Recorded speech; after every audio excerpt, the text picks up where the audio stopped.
আল্লাহ নবী সাল্লাল্লাহু আলাইহি ওয়াসাল্লাম জানিয়ে দেন, যদি কোনো বান্দা মাহফিলের ময়দানের দিকে রওনা হইল, আল্লাহ তাআলার কাছে ফেরেশতারা বলে, আল্লাহ তোমার বান্দারা দুনিয়ার ভিতরে অমুক জায়গায় কোরআনের মাহফিল হয়, অমুক জায়গায় কোরআনের মাহফিল হয়। ফেরেশতারা ডিউটি সমাপ্ত করিয়া আল্লাহ তাআলার কাছে বলে, আল্লাহ তোমার বান্দারা দুনিয়ার ভিতরে চাইলে কনসার্টের আয়োজন করতে পারতো। আয় আল্লাহ তোমার বান্দারা তোমাকে ভয় করে, তোমাকে মহাব্বত করে, এই জন্য তারা দুনিয়ার ভিতরে কনসার্টের আয়োজন করে নাই, যাত্রার মঞ্চের আয়োজন করে নাই, দীঘল বানা মসজিদের উদ্যোগে আজকে মাহফিলের আয়োজন করেছে। চিল্লায়া বলি সুবহানাল্লাহ। শুধু তাই নয়, আমার আল্লাহ তাআলা যখন দুনিয়ার ভিতরে মানুষ বানাবেন, আল্লাহ তাআলা ফেরেশতাদেরকে বললেন, ও ফেরেশতা, আমি আল্লাহ দুনিয়ার ভিতরে মানুষ বানাইতে চাই। ফেরেশতারা বলো, আল্লাহ قالوا أتجعل فيها من يفسد أي الله দুনিয়ায় মানুষ বানায়েন না, এই মানুষ দুনিয়ায় যে মারামারি করবে, হানাহানি করবে, কাটাকাটি করবে, ভাই ভাইকে দেখতে পারবে না, প্রতিবেশী প্রতিবেশীকে দেখতে পারবে না, এক নেতা আর এক নেতাকে দেখতে পারবে না, এক ইমাম সাহেব আর এক ইমাম সাহেবকে দেখতে পারবে না, একজন ভ্যান চালক আর একজনকে দেখতে পারবে না। আমার আল্লাহর কাছে ফেরেশতারা বলল, আয় আল্লাহ ওয়া নাহনু নুসাব্বিহু বিহামদিকা ওয়া নুকদ্দিসু লাক। আয় আল্লাহ আমরাই তো আপনার ইবাদত করি, আমরাই তো আপনার তাসবিহ জপি। আল্লাহ তাআলা বললেন, ও ফেরেশতা, ক্বালা ইন্নী আ'লামু মা লা তা'লামুন। চিল্লায়া বলি আল্লাহু আকবার। আমার আল্লাহ জানিয়ে দেন, ও ফেরেশতারা তোমরা তা জানো, তার থেকে আমি আল্লাহ বেশি জানি, ভালো জানি। আমার আল্লাহ আদমকে বানাইলেন, আদম নবী নাই, নূহ নবী নাই, ইদ্রিস নবী নাই, মূসা নবী নাই, মুহাম্মদুর রাসূলুল্লাহ নাই, আমাদের মাঝ থেকে বিদায় নিয়ে চলে গিয়েছে। আজ জোহরের নামাজের পরেও একজন বান্দার জানাজা দিলাম। আমি আপনি যদি কোটিপতি হই, কোটিপতি হইলেও দুনিয়ার থেকে যাওয়া লাগবে। কথা কন না গা? যদি কেউ খুনে খুনে থাকে তাও যাওয়া লাগবে, নেতা কেউ যাওয়া লাগবে, জনগণ কেউ যাওয়া লাগবে, এমপি কেউ মরতে হবে, ওই এমপিকে যে ভোট দিয়েছে তাকেও মরতে হবে। কথা ঠিক না বেটি? আমার আল্লাহ জানিয়ে দেন, ও বান্দা আমি তোরে কয়েকদিনের জন্য এই দুনিয়ায় পাঠাইলাম, তুমি যদি মৃত্যুর থেকে পলায়ন করো বাঁচতে পারবা না, বাঁচতে পারবা না মৃত্যুর থেকে। আজ দুনিয়ার মানুষ একটা দিনের জন্য বাঁচার জন্য কত আকুতি। আয় আমি যদি আর একদিন বাঁচতে পারতাম, আমার একতলা বাড়ি আমি 2 তলা বানাইতে পারতাম, আমার সন্তানকে একটাকে বিদেশ পাঠাইছি আর একটাকে পাঠাইতে পারতাম। কথা ঠিক না বেটি? আল্লাহকুমুত তাকাসুর হাত্তা যুরতুমুল মাকাবির। বান্দা তোর স্বপ্ন স্বপ্নই থেকে যাবে, একদিন তোর কবরে চলে যাইতে হবে। বুঝুন না? স্বপ্ন আছে, সন্তান একটারে পাঠাইছি আরেকটারে পাঠাবো, আছে না নাই? মেয়েকে বিবাহ দিয়েছি, নাতি হয়নি, তার উপরে দাঁড়িয়ে রাখবো। কিন্তু আমার আল্লাহ জানিয়ে দেন, ও বান্দা তোর আশা আশাই থেকে যাবে, একদিন তুই কবর পথের যাত্রী হয়ে যাবি। একদিন কবর পথের যাত্রী আমাকে আপনাকে হইতেই হবে। আমি আপনি সকলেই বাঁচতে চাই। আমি আপনি মনে করি আমাকে আপনাকে মৃত্যুবরণ করা লাগবে না, তাই মনে করি না? কিন্তু আল্লাহ তাআলা কি জানিয়ে দেন জানেন? লা তা'তিকুম ইল্লা বাগতা, হঠাৎ করে কিয়ামত হয়ে যাবে। কিয়ামত হয়ে যাবে। আজ দুনিয়ায় সব পাইলাম, গাড়ি পাইলাম, বাড়ি পাইলাম, বিবি পাইলাম, কিন্তু আল্লাহরে পাইলাম না। তুমি সব পাইছো, আল্লাহরে পাও নাই, তুমি কিচ্ছুই পাও না। তুমি কিচ্ছুই পাও না। দুনিয়ায় তোমার অডেল থাকতে পারে, কিন্তু তোমার আল্লাহর কাছে যদি তোমার কোনো দাম নাই, ওই দাম তোমার কোনো কিচ্ছুই কাজে আসবে। আমরা মনে করি আরো কিছুদিন বাঁচবো, অনেকেই মনে করি মরলেই হয়তো পচে গেলে মাটি হয়ে যাবে, তাই মনে করি না? আল্লাহ নবী, বিশ্ব নবী রাহমাতাল লিল আলামিন, সাহাবী আল্লাহ নবীর সামনে সকলে একত্রিত হয়ে রয়েছে। আল্লাহ নবীকে জিজ্ঞেস করলো, ইয়া রাসূলুল্লাহ, ইয়া হাবিবাল্লাহ, কিয়ামত কবে হবে একটু জানিয়ে দেন। আল্লাহ নবীকে জিজ্ঞেস করলো। আল্লাহ নবী সাহাবীদেরকে বললেন, লা তা'তিকুম ইল্লা বাগতা, ও আমার সাহাবা, হঠাৎ করে কিয়ামত সংঘটিত হয়ে যাবে। আল্লাহ নবী জানিয়ে দেন, কোরআনের আয়াত তেলাওয়াত করলেন, ইয়া আইয়ুহান নাস, ও লোক সকল, ইত্তাকু রাব্বাকুম, তোমরা তোমাদের রবকে ভয় করো। রবকে ভয় করো। কি জন্য ভয় করবে? ইন্না জালজালাতাস সাআ শাইউন আযীম, ইন্না জালজালাতাস সাআ শাইউন আযীম। কি জন্য? কিয়ামতের ভয়াবহতা এক মহা ভয়ঙ্কর রূপ ধারণ করবে। কিয়ামতের দিন এমন অবস্থা হবে, মানুষ দৌড়াইতে থাকবে, মানুষগুলো দৌড়াইতে থাকে। শুধু তাই নয়, সাহাবীরা যখন আল্লাহর নবীকে প্রশ্ন করলো, ইয়া রাসূলুল্লাহ, কিয়ামত কখন হবে? আল্লাহর নবী জানিয়ে দেন, কিয়ামত এমন অবস্থায় হবে, একজন লোক দুধ দহন করতেছিল, দুধ দহন করার কারণে দুধটা দহন করে বাড়িতে আসতে পারবে না, কিয়ামত হয়ে যাবে। কয়েকদিন আগে দেখেন নাই ভূমিকম্প হয়েছে? ভূমিকম্প হয়েছে, বাংলাদেশের মানুষের হুঁশ নাই, কয়েক সেকেন্ডে হুঁশ ফিরে গেছে। কথা ঠিক না ঠিক?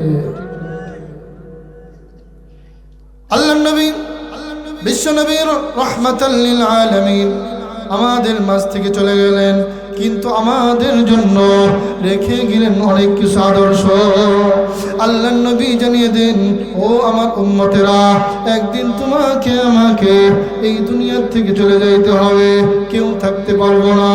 আদম নবী থাকতে পারে নাই, ইদ্রিস নবী থাকতে পারে নাই, নূহ নবী থাকতে পারে নাই। আল্লাহর পয়গম্বর হযরতে ইব্রাহিম আলাইহিস সালাতু ওয়াস সালামের নাম শুনেছি।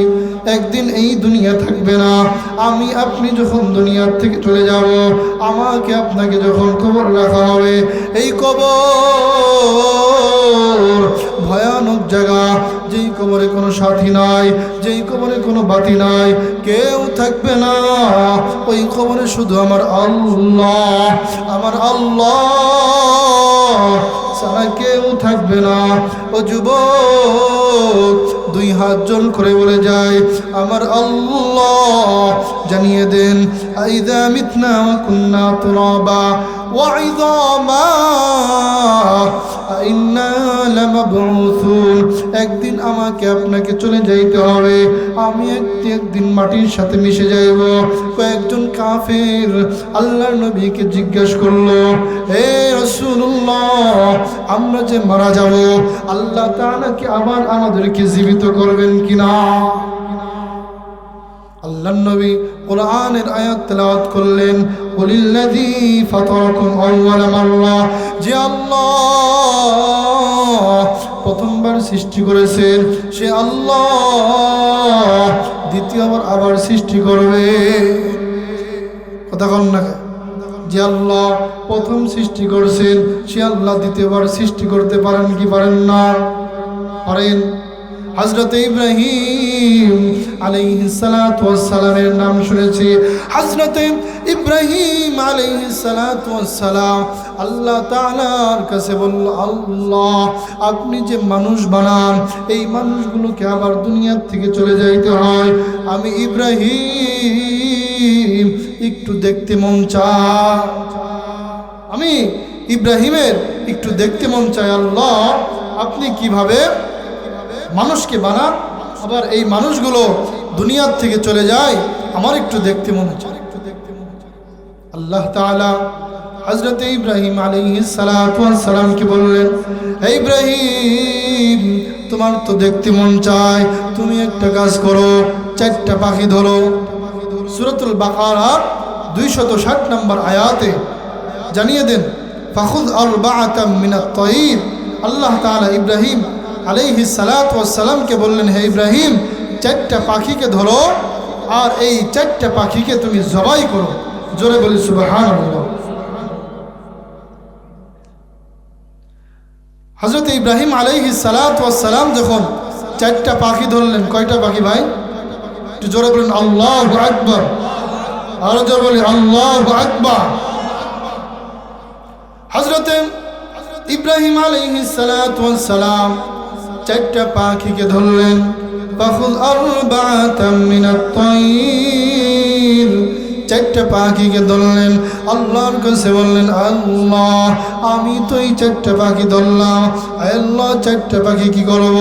তাফসীরের ভিতরে পাওয়া যায় এই চারটা পাখি কবুতর, কাক, ময়ূর, মোরগ, এই চারটা পাখিকে ইব্রাহিম নবী ধরলেন। আল্লাহ তাআলা অর্ডার দিলেন, হে ইব্রাহিম যাও এই চারটা পাখিকে তুমি জবাই করো। ইব্রাহিম আলাইহিস সালাতু ওয়াস সালাম এই চারটা পাখিকে জবাই করলেন। চারটা পাখিকে জবাই করিয়া আল্লাহ তাআলা অর্ডার দিলেন, আলা কুল্লি জাবা, হে ইব্রাহিম যাও এই চারটা পাখির গোস্তগুলোকে চারটা পাহাড়ে রেখে আসো।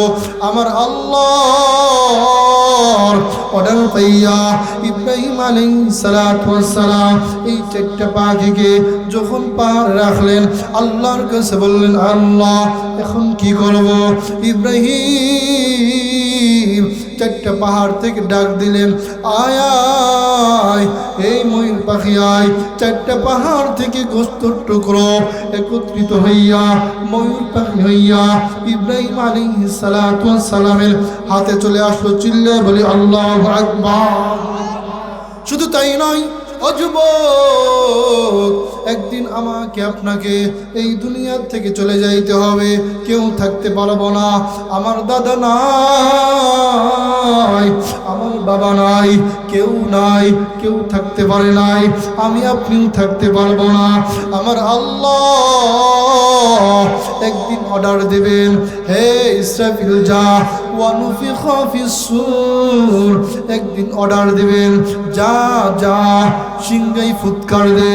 ইসরাফিল আমার আল্লাহর অর্ডার পাইয়া সিংহাই ফুৎকার দিবেন। সিংহাই ফুৎকার দিবেন, আজরাইলকে জিজ্ঞেস করবেন, আজরাইল যা দুনিয়ার মানুষের জান কবজ কর। আল্লাহ তাআলার অর্ডার পাইয়া আজরাইল মানুষগুলোর জান কবজ করবে। আবার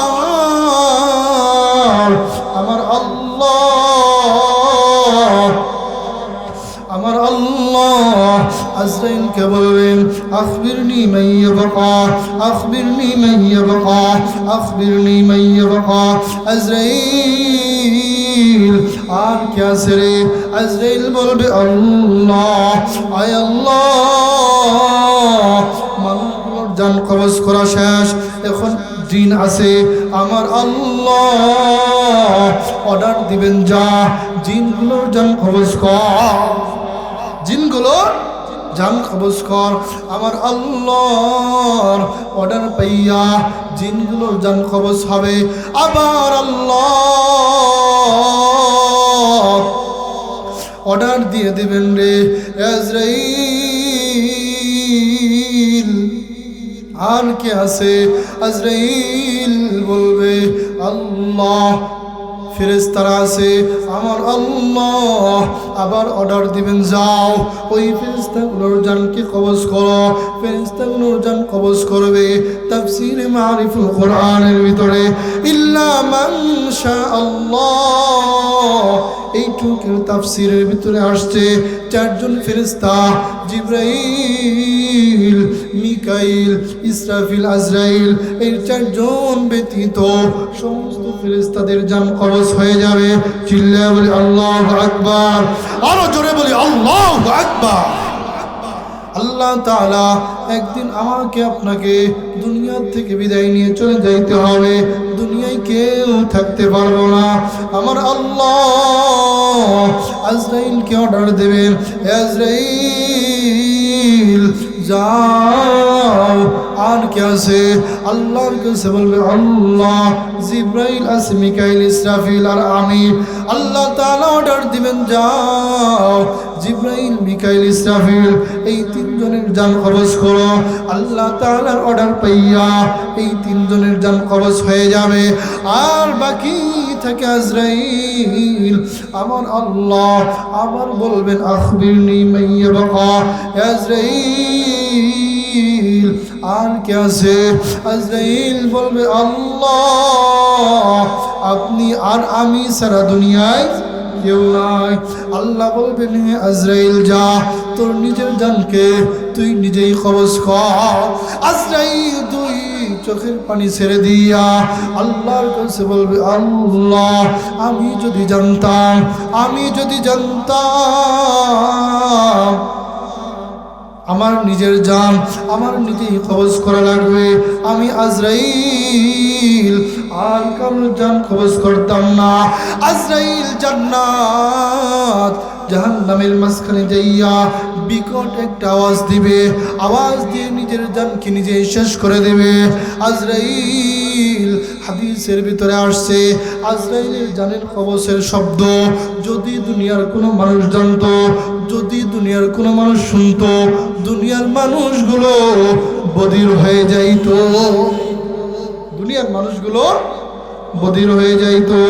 ও দিগলবানা এলাকাবাসী, একদিন আমি আপনিও থাকবো না, আমি আপনাকেও দুনিয়ার থেকে চলে যাইতে হবে। একটু তাকাও, কেউ থাকতে পারে নাই হযরতে আদম থেকে নিয়া মুহাম্মদুর রাসূলুল্লাহ সাল্লাল্লাহু আলাইহি ওয়াসাল্লাম পর্যন্ত কেউ নাই। আমি আপনিও থাকতে পারবো।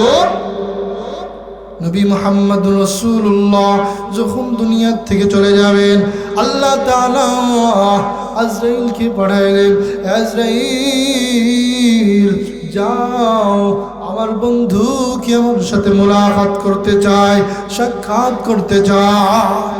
আজরাইল যখন আসলো আল্লাহর নবীর কাছে অর্ডার নিল, ইয়া রাসূলুল্লাহ ইয়া হাবিবাল্লাহ, আল্লাহ তাআলা আমাকে পাঠাইছেন, আমাকে আপনার জন্য পাঠাইছেন। ও আল্লাহর নবীর কাছে যখন আসলো আল্লাহর নবী বলল আমি আল্লাহর সাথে দিদার করব, কিন্তু একটা কথা আছে আল্লাহর সাথে। কয়টা কথা কোন? কয়টা কথা? একটা কথা। সেই কথাটা হলো আমি যে চলে যাব আমার উম্মতের কি অবস্থা হবে।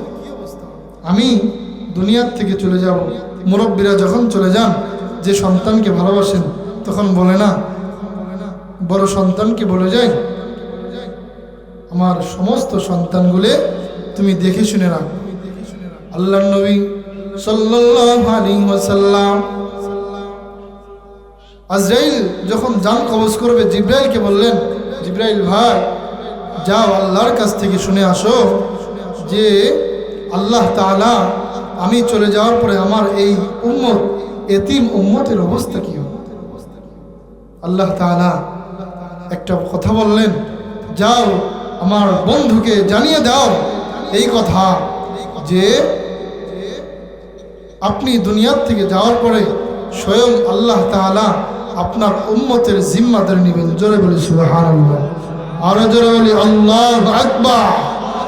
আমার শেষ কথা, প্রিয় মুহতারাম, একদিন আমি আপনি দুনিয়ার থেকে চলে যাব, কেউ থাকতে পারবো না। যেহেতু দুনিয়ার থেকে চলে যাইতে হবে, আমাদেরকে নেক আমল নিয়ে দুনিয়ার থেকে যাইতে হবে। দুনিয়ার থেকে যদি নেক আমল নিয়ে আমি আপনি যদি যাইতে পারি, তাহলে দুনিয়াতেও শান্তি ভাই, আখিরাতেও শান্তি। আল্লাহর একজন বান্দা ছিল সুলতান ইবনে আদেল। সুলতান ইবনে আদেল, এই সুলতান ইবনে আদেল কাঠুরি ছিল। কি ছিল ভাই? কাঠুরি। এই সুলতান ইবনে আদেল এমন কাঠুরি ছিল, তিনি কাঠুরি করে কাঠ অর্জন করে উপার্জন করতেন। তিনি জান্নাতে গিয়েছেন 3টা কাজ করে। কয়টা কাজ করে ভাই? 3টা কাজ। এই 3টা কাজের কথা বলে আমি শেষ করে দিব সংক্ষেপ। 1 নম্বর, সুলতান ইবনে আদেল জান্নাতে গিয়েছেন। 1 নম্বর কাজ হলো, প্রতিদিন সুলতান ইবনে আদেল কাঠুরি ছিল, জঙ্গলে যে কাঠ টুকাইতো, ওইটা দিয়েই জীবিকা অর্জন করত। তিনি 5 ওয়াক্ত নামাজ জামাতে পড়তেন। কি পড়তেন? 5 ওয়াক্ত নামাজ জামাতে পড়তেন। নাম্বার 2, প্রতিদিন কোরআন পড়তে পারতেন না, কিন্তু কোরআনের উপর হাত বুলাইতেন আর চোখের পানি ছেড়ে দিতেন। নাম্বার 3, সুলতান ইবনে আদেলের 3 নম্বর কাজ হলো, সুলতান ইবনে আদেল প্রতিদিন রাত্রিবেলায় তাহাজ্জুদের নামাজ পড়তেন, আল্লাহ তাআলার কাছে কান্না করতেন, রোনাজারি করতেন। জোরে বলি সুবহানাল্লাহ। সেই জন্য আমি আপনিও একদিন দুনিয়ার থেকে চলে যাব। তাই প্রিয় মুহতারাম হাজরিন, এই 3টা কাজ যদি করতে পারি, অগোছালো কিছু কথা বললাম, আল্লাহ তাআলা যেন আমাকে আপনাকে প্রত্যেককে আমল করার জন্য তৌফিক দান করেন। সকলে বলে আমিন।